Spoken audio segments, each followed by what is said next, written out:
ating lahat. Ako nga po pala si Alea May Sarmiento at sa araw na ito ay ating pag-usapan ang mga dulog na aking napili na kung saan ito ay ang mga feminism, formalistiko o formalismo at humanismo.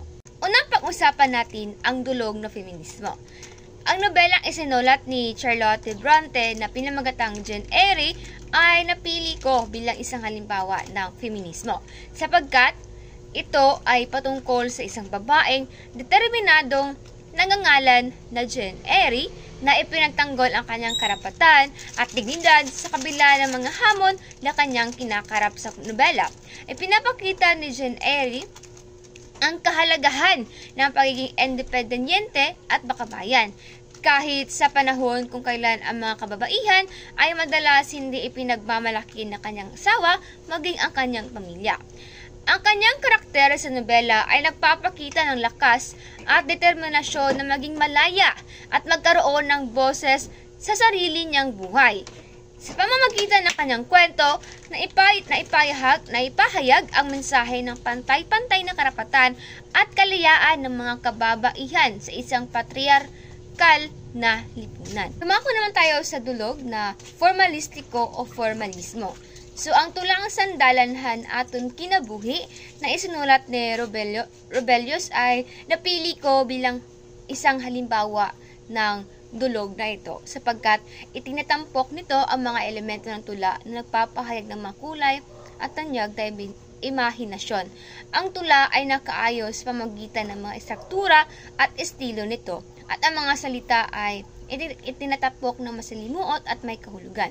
Sa aspeto ng formalismo, ang tula ay higit na nagpapahayag ng isang idea o mensahe. Ito ay may kasamang masalimot na paggamit ng wika at retorika.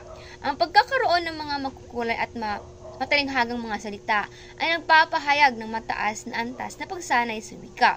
Ipinapakita ng tula na ang bawat pahayag ay may kahulugan at may layunin sa pagpapahayag ng Panginoon bilang sandalan ng buhay. Huling pag-uusapan natin ay ang dulog na humanismo.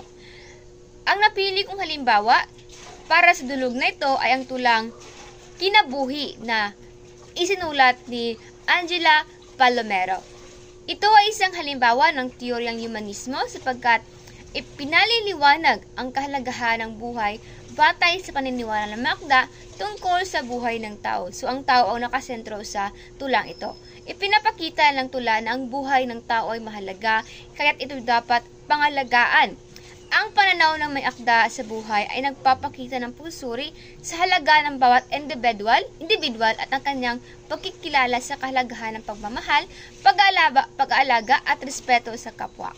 Ang tulang ito ay isang paalala na ang buhay ay may malalim na kahulugan at ito dapat ay igalang at alagaan sa kabila ng mga hamon ng buhay. Ang humanismo ay nagpapakita ng pagtutok sa kahalagahan ng tao at ng kanyang karanasan na nasa sentro ng mensahe ng tula na ito.